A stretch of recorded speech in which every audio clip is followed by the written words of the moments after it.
Oh my gosh, I think I finally got it, where my eyeliner is somewhat even to each other, except for this one's just not pointy enough, but whatever. Anyways, I don't know what to do with myself. I don't know what to do with my life right now. As in, I'm not going through like a schlumpy slump. It's 11 p.m., my last day off. I don't know, I don't have any nail orders to do. I can start some sets, but I don't know what I want. I also don't want to really repeat a whole bunch of designs because I have a box full of designs I'm trying to sell. No one seems to buy. I'm really bad at advertising, so that makes sense. I guess I know I can talk about. Oh, why is this so heavy? These books are taking over my life, and not in a good way. I have not finished the series. I am currently on Queen of Shadows, and I already have so many thoughts. The only reason why I started this book is because I just want to feel like I belong in a part of a group again. I just want something to obsess over. And my coworkers all have like a little book club that they all read some of the same books and they'll talk about it and they'll just like obsess over it. And I'm like, I want to be part of that, because I just want friends.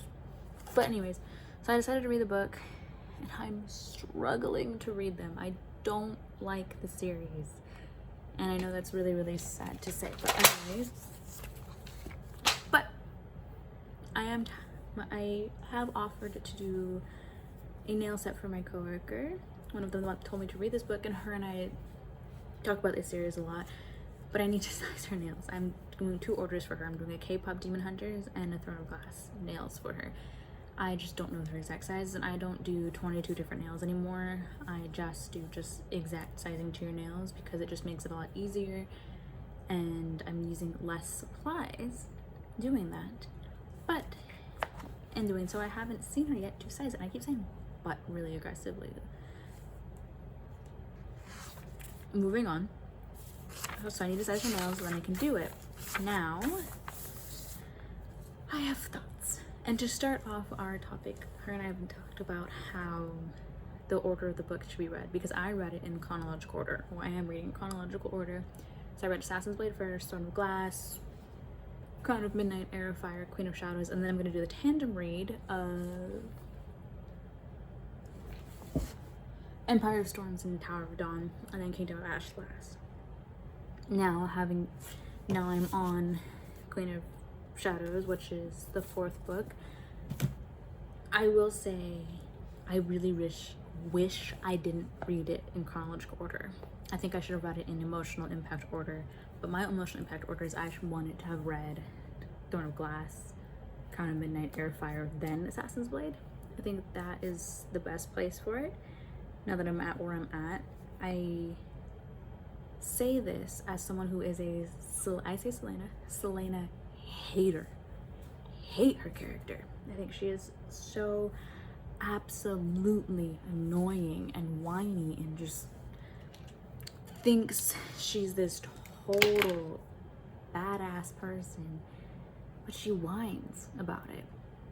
And you don't really see her be super cool or super amazing. She's just it just drags on. Let's start from the beginning. I will start from the very first book. Grab the ones I've actually read. And this is a thick series. I mean, the books aren't super thick themselves, but it's getting there. Now, let's start out what I started with. Assassin's Blade. I started Assassin's Blade first, and I love the storyline of this. My only thing with the writing style is that I'm not a huge fan of Sarah J. Maas's writing style, as in I think she likes to be very wordy, and it drags on a lot, and it just feels like you don't really move at a good pace. Like you're moving, but you're moving at the rate of a snail. And it's not that I think the storyline is bad, I think it's just how she writes it. In particular for Assassin's Blade, technically it makes sense chronologically. You're learning who Selena is, that she is Adolin's assassin, but I don't need to be told that 5 different times in one sentence. Like, there's a part in here where at some point in time she's just like, I'm Adolin's assassin and I can kill them because I'm Adolin's assassin, and I'm gonna do it stealthy because I'm Adolin's assassin. Like, I get it, honey, I know, all right, I don't need to be told 50 billion times. Now I do like that because I think you actually do get to see Selena be a very, very cool assassin. You actually get to see her be stealthy, maneuver, like a sly little fox. And I love that. But, so you're starting off strong with Assassin's Blade. You're starting off with a good premise, with all of this stuff, and a lot of interesting cliffhangers. And you're like, oh, thinking back on it, I'm like, oh, they're gonna obviously come back in the future. Wow. Yeah, here's a good example of like I think I just read this line like a page ago.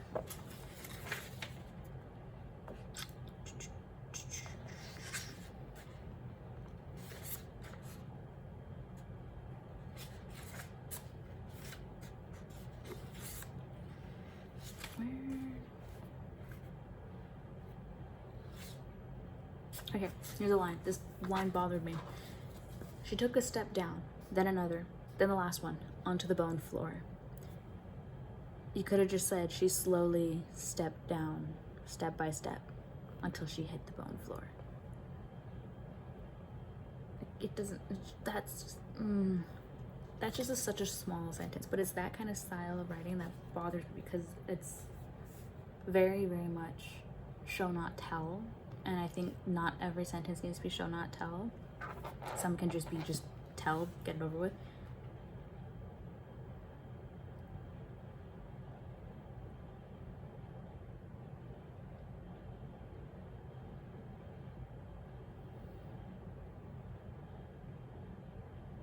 Like, here's another part. It says, all around them, the empty eyes of the skulls and the walls and the structures, the pillars in the center of the room seem to watch. And I get that you're really, really trying to dramatize that you feel like you're being watched on every corner. And it would be really boring to say, I felt like I was being watched every corner. But I think, in my personal opinion, I would have just said, like, you know, I feel like I was being watched by the pillars, the walls, and the skulls. Something like that. But that's me. I'm not an author, okay? She's obviously #1 New York Times bestseller author. I'm not. I'm just here engaging, consuming. But back to what I was saying. So I really liked Assassin's Blade, and I really think that as someone who is a Selena hater, after the dragging on of these characters, the dragging on, or at least what I felt was dragging on, of the plot, the storyline, the everything, plopping it here would have been a nice change of pace. It would have been fun to just be like, okay, we're getting the champion game. It's just slugging through this one. Honestly, I feel like I was slugging through all of them, but that's not me. A lot of people are like engulfed in them, and I couldn't do it. And I gotta give mad props to my audiobook girl on Spotify who's reading them, because that's how I got through some of them, was because I just popped on the audiobook and it was someone doing the reading for me, and I was just listening. And I still feel like sometimes I zoned out and still got the premise of what was happening. I didn't like that. I don't think that's a good way to write a book. But that's just me feeling like as you can tell, this one like was hardly opened and read. And so it was mainly audiobook to get through this one. Maybe that's why I don't necessarily remember it all the way. Because I did read this one. And this...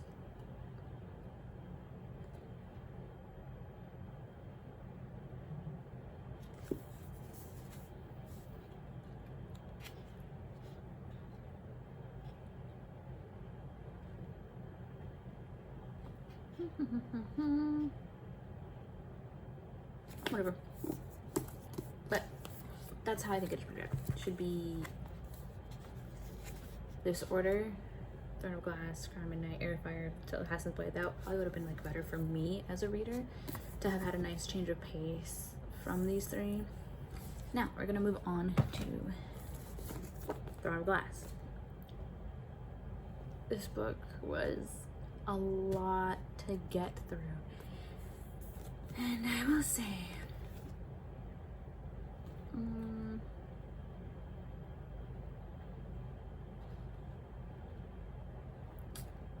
it's fine. We'll go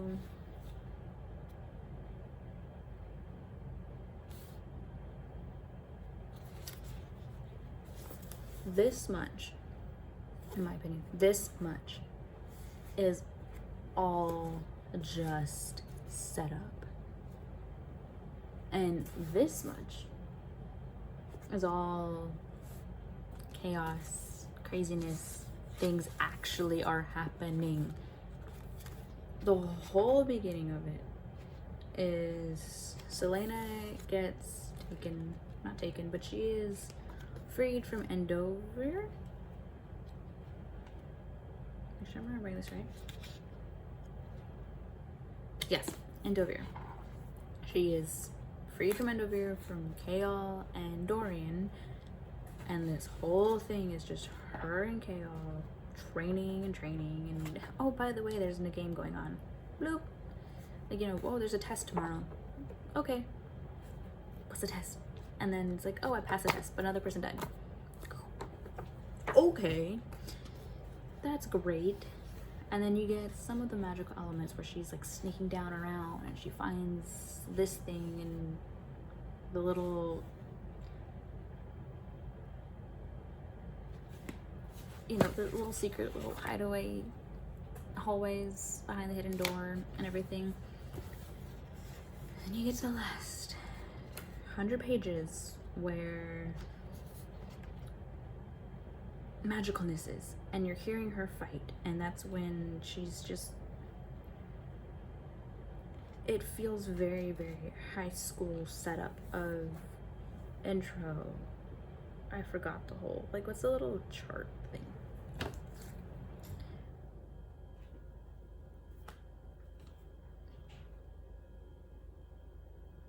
What is it called? Plot diagram. It is very, very plot diagram, where you get the exposition. I have not read this in such a long time. Exposition, then you have the rising action. The rising action is when she's gets there and she sees the behind the banister or whatever it is, there's a hidden door, and you're like, ooh. And then, by the way, you know, more people are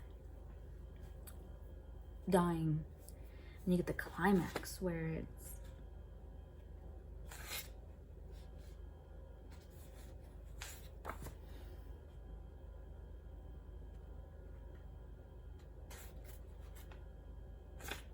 anyways, you get that, and then you get the following action of,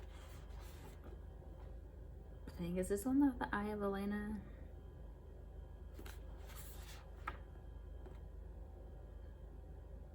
Oh yeah, and then you get that she's now the shocking king's champion.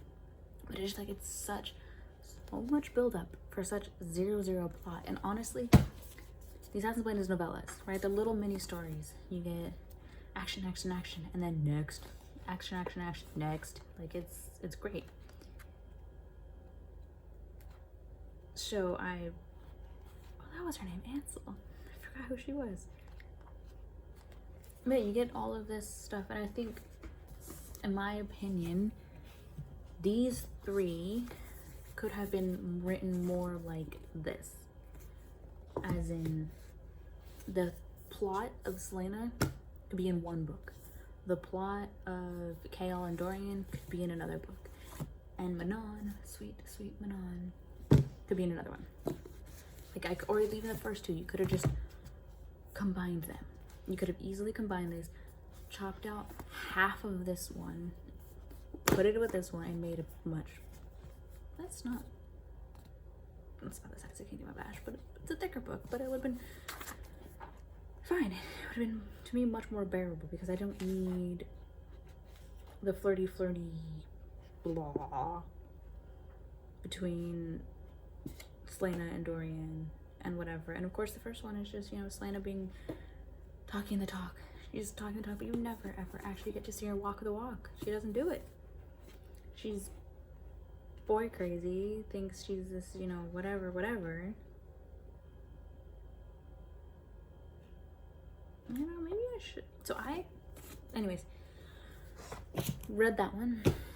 Then you get to Crown of Midnight, which basically to me is, if I had to sum this all up, the plot is the king needs a champion. Some crazy things are happening. What's going on? Oh my gosh, it all surrounds the main character. Like, who would have thought? I guess that's, to be fair, it's the main character, so you shouldn't be really surprised about it. But it's like, it's hyped up to be this big, huge King's Championship test that doesn't even need to be there. It could be like a very, very short chapter of, you know, the test. It could be like this much. And she fought, and I get it. The whole premise was when I was building up the magical secret towers of Blackworm and stone and everything and all of that. But the back of it makes a huge thing about the King's Championship test. And you don't see it. You don't hear about it. And I don't even need it. Because I could have said you could have done part 1. I think this one's split into 2 parts. No. You could have done part 1 where it's the King's Championship test where you learn all of it. She's in training. She is doing all of this stuff. And then part 2 could have been the magical side. And it would have been such interesting where you're like, okay, you know, she's getting all these kind of hints. Like, when I was in training, I was walking through the hallways and whatever. And then all of a sudden Cain, is that his name? Cain?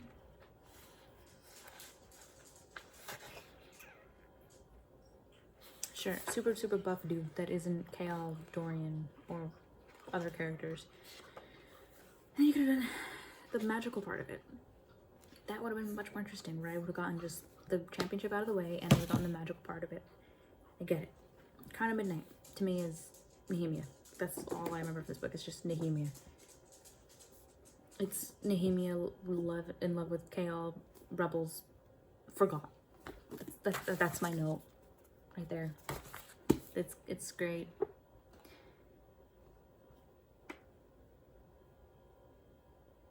Something about Archer. Yeah, that's all I really remember is Nehemia, Chaol, rebels.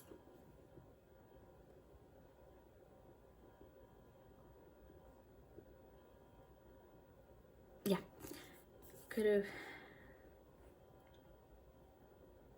like I said, maybe more so that these two could have been combined into a Assassin's Blade style of writing. Like, you get little short snippets of things. Because this one is just so much fluff, so much wandering around, other things of,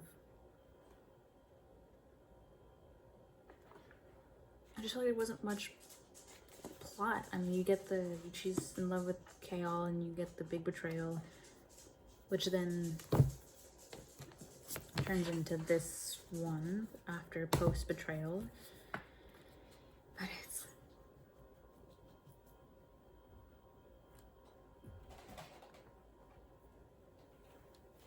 next, Heirfire is another book that I feel like just drags. And I think I did actually sit down and read this one more because I started to enjoy it, and I have a thing against writing in books, so I have little sticky notes throughout here, which means I actually started to take notes on, and I started to care a little bit more because I realized that I was turning super bitter with these ones. And which one did I?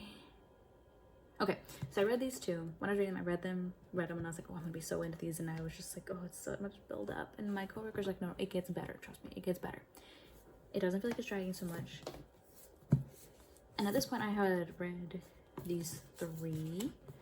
These are not how they're back in the box.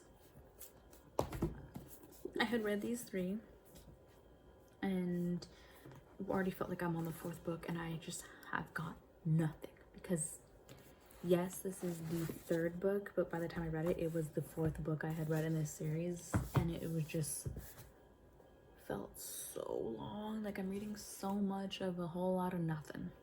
So when I got to this one, I actually had to stop.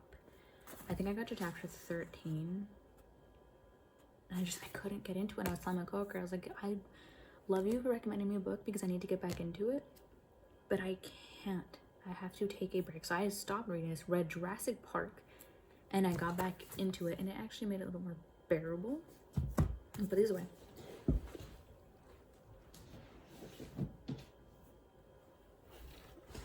It made it a little bit more bearable to read. My notes for this one is Rowan drags. The storyline with Rowan. Is that Rowan? It's Rowan. Yeah, Rowan. The whole. It's just Hourglass in a longer scale. Except for she's not training to be a King's Champion. She's training to become.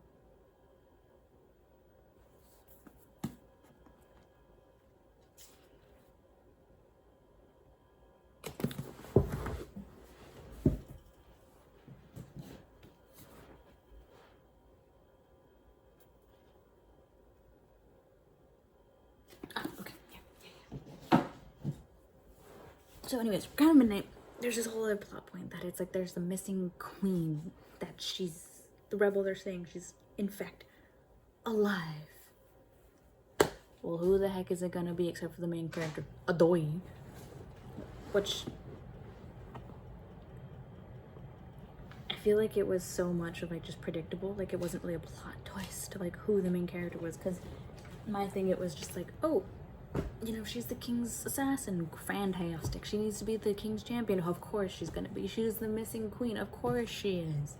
It was just like, I read the first 2, and I think I did that with this one, where I could just read the first page of the chapter and the last page of the chapter and know exactly what's going on. And I don't like that. But anyways, as I was saying, so this one is just kind of midnight dragged, except for instead of it being training to be the king's assassin, you're training her to be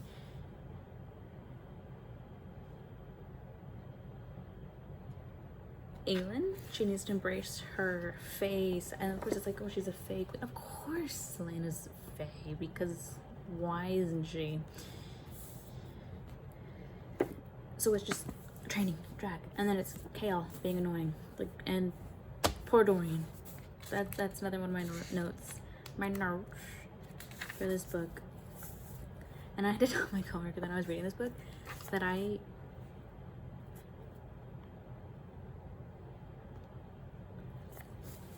don't see her as the badass. My coworker really, really is in love with Celaena, like loves the character. Oh, my final notes for the other one was, this is supposed to come Throne of Glass. So I've for Throne of Glass, you don't ever see Celaena actually being a badass. Trials, where are the trials? But anyways, that was just that. I need to move that to the correct book to complain about. What did I put here?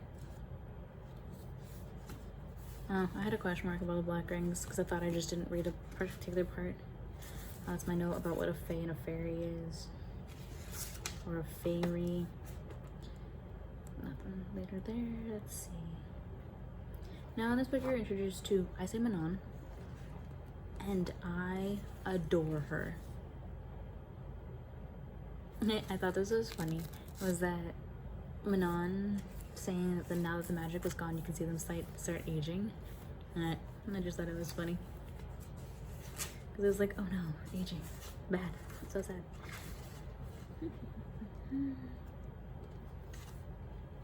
Oh, then I wrote down all the names that Celaena uses. We have Celaena, Lilian, Elentia, and Aelin. I don't know why I wrote that down.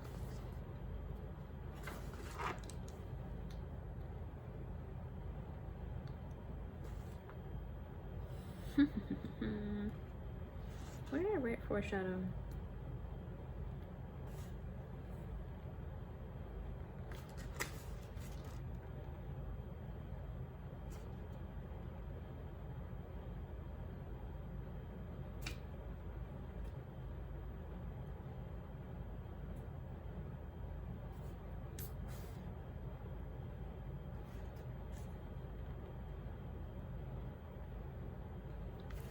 Oh, it's just that Selena isn't really full Fae. I don't remember what that was right there. But I do like Manon. I think she's a cool character where it's one of those things, again, where she talks the talk. She's like one of these crazy people, but you kind of get to see her be scarier and take it, but you also get to see her just kind of embracing the leadership role and start to kind of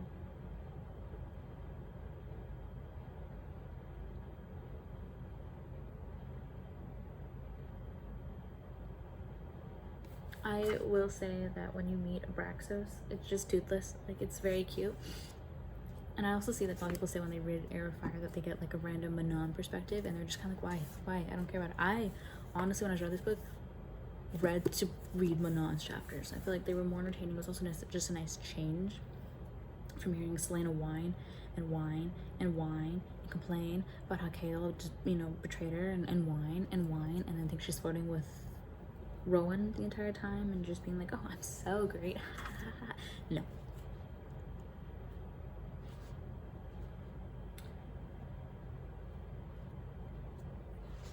Ooh, that was sicker. Oh, this is where I started to get to like chapter 29, where I felt like I was just reading the same storyline again, over and over again. Like, I felt like I was reading Throne of Glass, but she's becoming Aelid, not the King's Champion.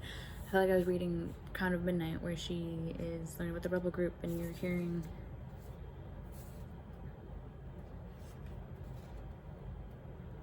the rebel group is growing. Just Crown of Midnight. It's nothing different, and I'm watching the same thing from 4 different perspectives. Like, it's like not each chapter is not like a different perspective, but like, you got 2 chapters where you're getting some movement, and then you skip and you go to another person's perspective. I thought that each time you go back to that person's perspective, you're gonna be in a different place and a different time.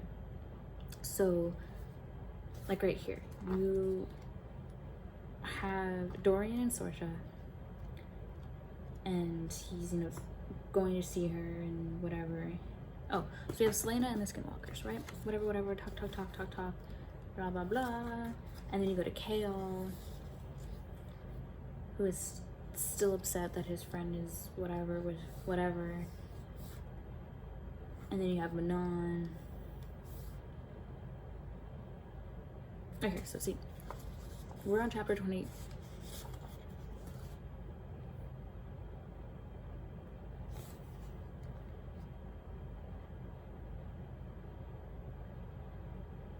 So you have Rowan and Selena right here are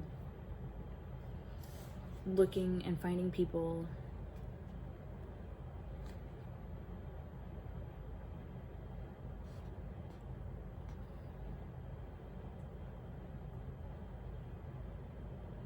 They found the remains of people, right? Cool. So that was the end of, that's towards the end of chapter 25, 26, did I say 26? 25. And then you get 28.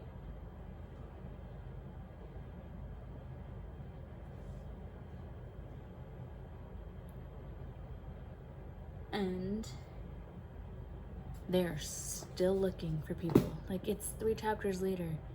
Can we move on from what we were just doing? Like, it would be like, okay, maybe something a little bit different. So just like the pacing of it wasn't going anywhere. And then like we have Dorian meeting Sorsha, and then 3 chapters later he's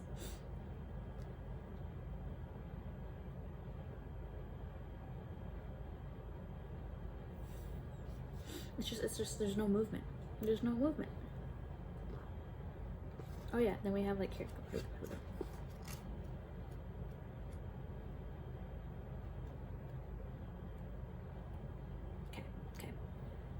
We're on chapter 27, right? Where we have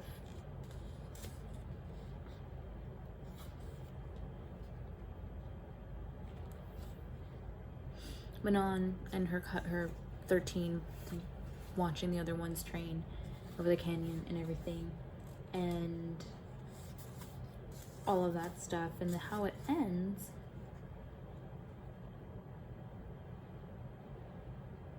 was her 13 are watching her with Abraxos, and Abraxos is being stubborn, can't fly, And she's asked about literally the last thing is Manon was about to turn away when she caught her second and third watching her. She knew the question they didn't dare ask, and said, "I'll be airborne with Abraxos in a week, and then we'll be flying at was one." It was a lie, but they believed her anyway. Then we get to chapter 31. "Eat it," Manon said, holding out a raw leg of mutton to Abraxos. The day was bright, but the wind off the snowy peaks of the Fangs still carried a brutal chill. Blah, blah, blah, blah, blah, blah.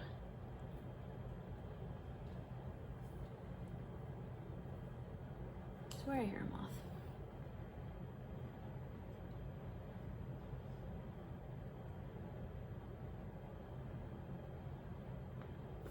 Let's see, does it say how much?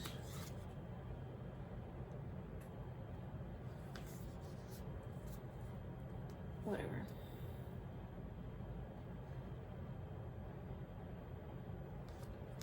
Does it tell you the time frame?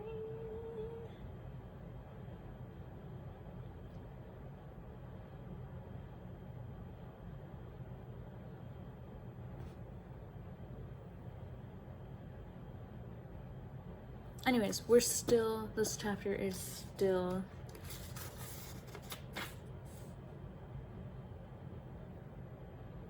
it is still Manon struggling to fly with Abraxos. And I get it, it's a big thing.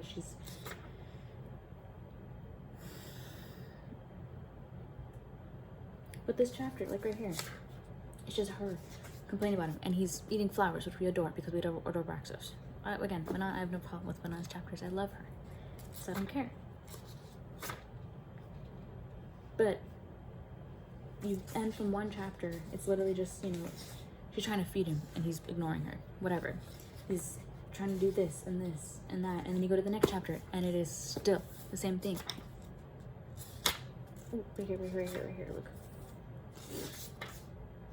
So she screams Abraxos, and then his legs slid off the cliff and Manon's world tilted down as he lost grip and they plummeted into open air. Next chapter.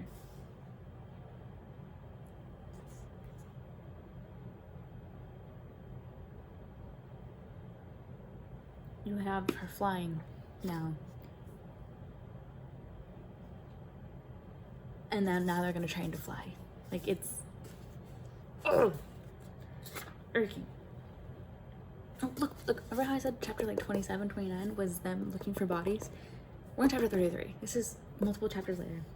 And it says, in a week that followed, there were no more bodies, and certainly no hint of the creature that had drained those people. They're still looking for bodies.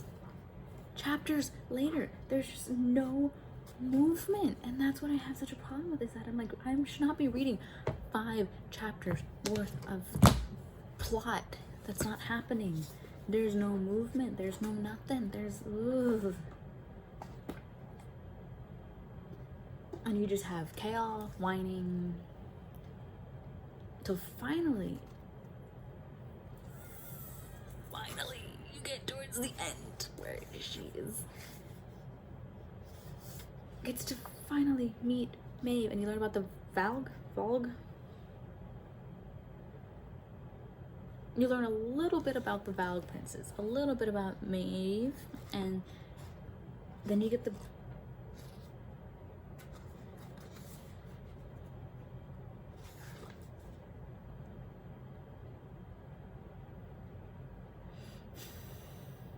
and it's just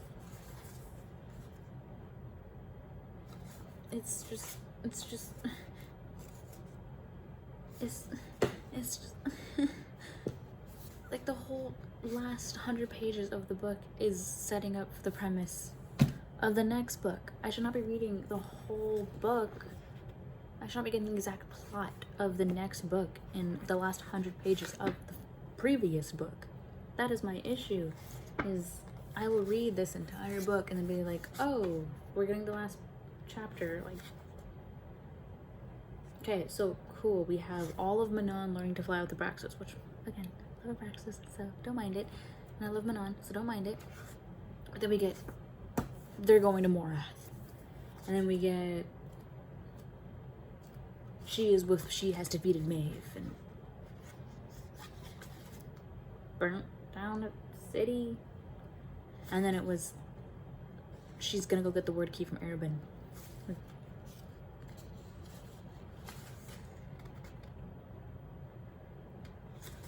And then we have, is this with the Sorcerer Betrayal? Probably, I think so. Yeah, Sorcerer's Betrayal. And then you have, you get stuff with the King and Dorian and all of that stuff. And I think I spoiled some things, but whatever.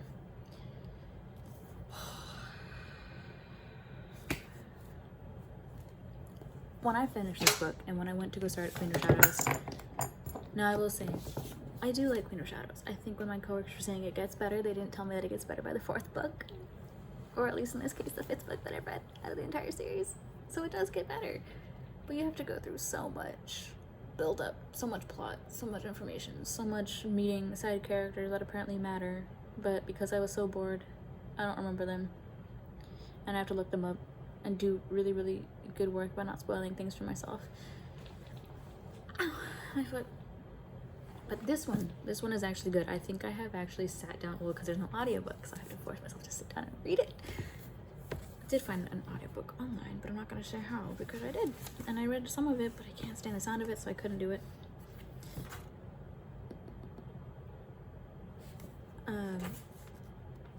But this one does get better. But I was telling you, when I finished Heir of Fire and started reading Queen of Shadows, I had to go to my coworker. I will say with reading this, if you're a top tier, maybe whatever, die-hard Celaena hater like I am, find someone that is a die-hard Celaena lover, because it's great. I love to hate these books, and she loves to love these books. We'll talk about characters and she'll cry, and I'll be sitting there like, maybe I'm just emotionalist, maybe I just don't care. And it's such a fun time and such a blast to do, because that's what makes these books interesting, is that we're reading the exact same things and we're getting 2 different emotions out of it. I am bored out of my mind, and she is like, oh my gosh, it's getting so much better, the memories, everything, and I'm just like, does it get better? And it's so fun and exciting, because now we'll send each other things on Instagram, and I'm like, ha ha ha, this is funny, and it's also really hard because I can't spoil things for myself. But I told her that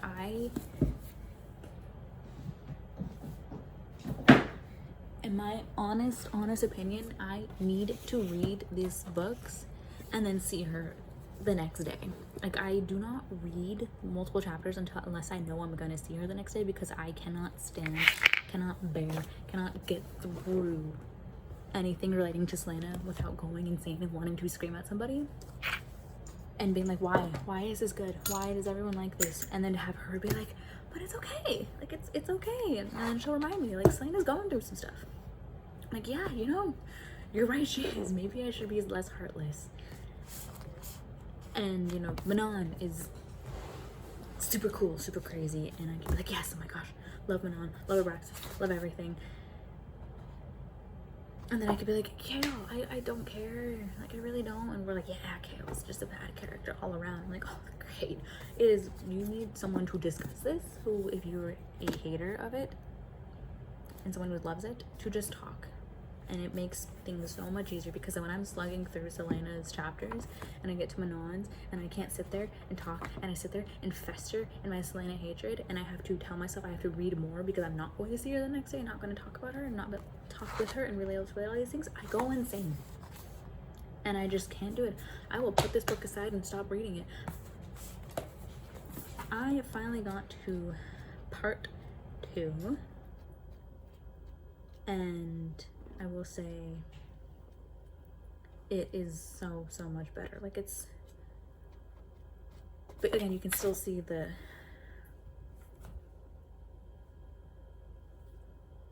plot diagram and the style of writing, which, sure, if you really break down every book you'll be able to see it, but I like ones that are a little bit more roller coastery, where it's like, oh, is this the big one? Oh my gosh, it's not the big one. Oh my gosh, how does this person go through so much? But I also like the sound of the books, like that crisp. Oh, beautiful. Sometimes I'll just open this book and be like, smell of paper, smell of gone paper. And this is tragic. Like, I've been trying so hard to keep these books clean and nice and beautiful, and I decided to have dumplings at lunch at work, and I usually don't ever eat at work because I don't like to. And the day I bring dumplings to work, and I get a little drop.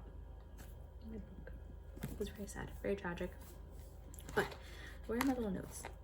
I honestly lost my sticky notes for a while, so I couldn't write notes on a lot of it. You know what's funny though is when I read Assassin's Blade, I adored Lysandra's character and went, do I ever see her again? I think she's a sassy queen, and I love that. So reading this one and seeing Lysandra's character was, I was so happy. I don't know what it is about her. I think it's just because she's brunette, and I have a bias towards any character that's brunette because Celaena's blonde. Nothing against blondes. I just, growing up, have always idolized any character that was brunette. Like, if you're a brunette, you did no wrong. Man, that's cold again. But my sticky note.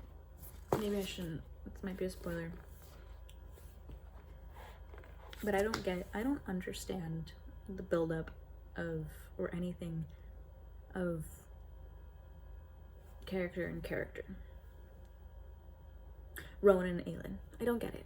I really don't understand how. Like with Celaena and Chaol, I could see how that builds up. You know, you kind of get the little mini enemies to lovers trope where, you know, they're training, they're sassy, they learn to like appreciate each other, they learn to see all these kind of things and all that stuff. But I don't get Rowan and Aelin. I don't understand it. Like, it was pretty much from the end of Heir of Fire when he's freed from Maeve. All of a sudden now they're like eyeing each other all the time, and I don't get it. I don't see it. I don't understand it. It was just randomly like, we hate each other. Oh, guess I like him. Is it the oath that they have that they're now connected to each other? I don't get that one.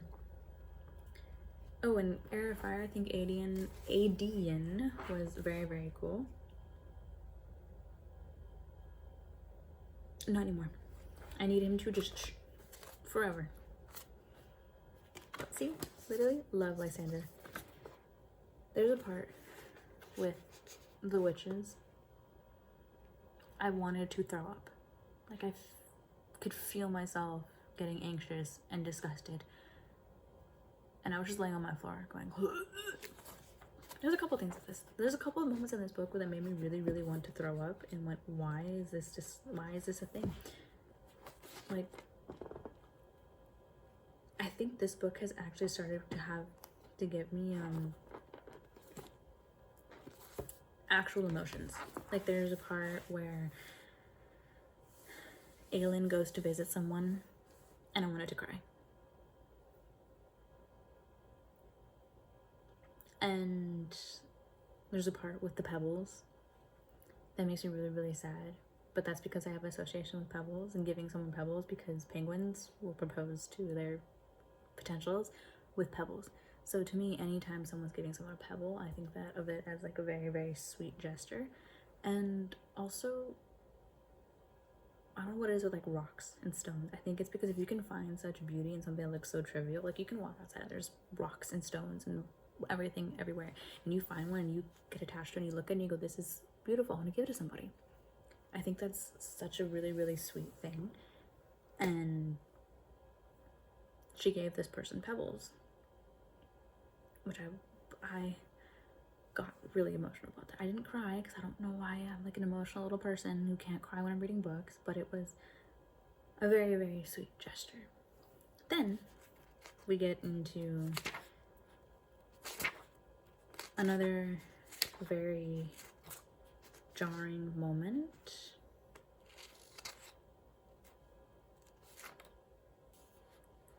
And there's a part where he says, tell me you love me, and I wanted to throw up again. Now, I was telling my coworker that I find Arobyn's character to be like David Bowie's character from Labyrinth, where he's obsessed with her in a very, very creepy, controlling, manipulative way. And at the end of the movie, there's a part where David Bowie's character says like, love me, be with me, and I will be your slave. That is exactly the vibe I get from him, where it's does all of these messed up things and then is surprised that she hates him. But anyways, I'm actually starting to like feel emotions, and I'm very happy because that's what I want to feel. But then I start to question, like, should I be feeling stronger emotions, or am I just heartless? Like, I read The Fault in Our Stars.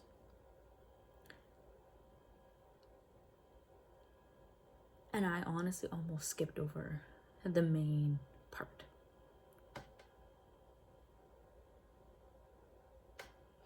Yeah. I read the book, main premise, and then went on to the next chapter and went, oh wait, that just happened. So that's how I feel when I'm reading these books. It's like I'm reading it and then I'm like, am I supposed to be like fully connected? Am I supposed to be fully invested? And then I realize, oh wait, something just happened. Did I not realize it? It bothers me sometimes. That sometimes I'll read it and I'll be like, am I supposed to remember this? Am I supposed to not care? Am I supposed to feel so overly connected and whatever and be crying, but I'm not? I just think there's something wrong with me. That's where I am now. I'm not caught up, but I am catching up onto this series.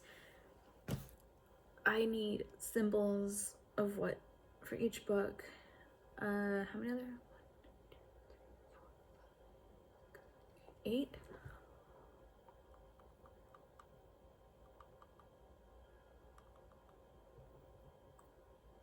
No. 1, 2, 3, 4. No, there is 8. And I'm going to do 10 nails. I need to think of designs. I need to start designing. When I saw this really cool person's nails that they do, I think I have it. Did I send it to myself from my one account to the other account?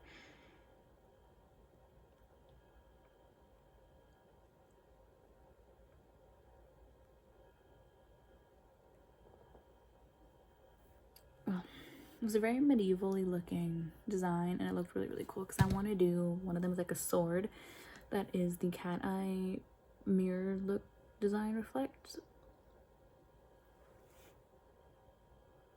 Good, bro.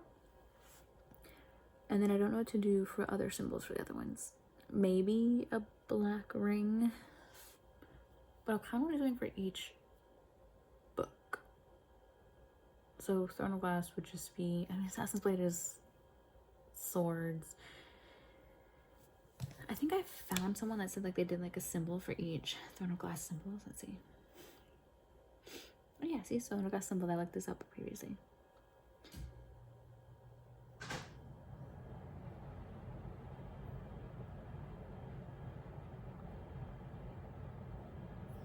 Oh, Fireheart. I know she really likes fires. I can't draw a wyvern. I wish I could, but I can't do it on such a small surface. But the problem is, I'm trying not, like, I want to do the design, but I'm trying not to look it up because I don't want to like spoil too much for myself.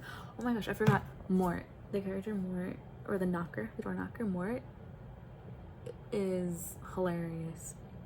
Also reminds me of the door knocker from Labyrinth. This book feels very like labyrinthine, and I also feel like I can see a lot of plots pulled from other books into this, where it feels very like I can see where it was referenced, or at least like, I forgot the word. I'm gonna remember it as soon as I turn the video off. I'm tired. I'm not even tired though. Like, Throne of Glass feels very like Harry Potter, Goblet of Fire kind of thing. Kind of Midnight. Feels very Hunger Games-y. Heir of Fire.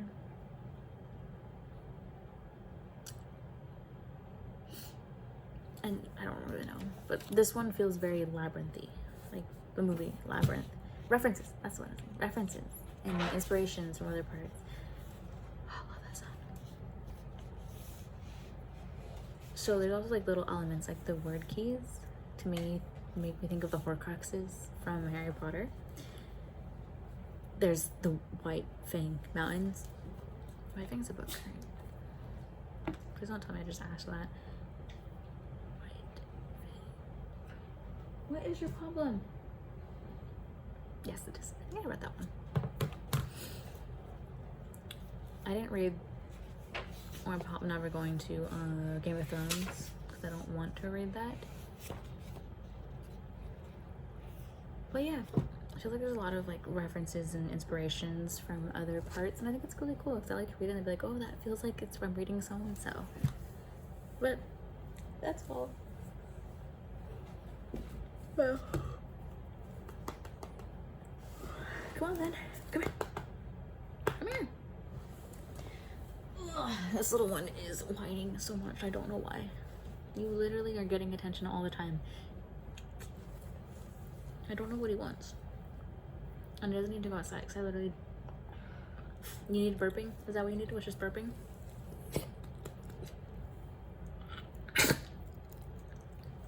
Okay.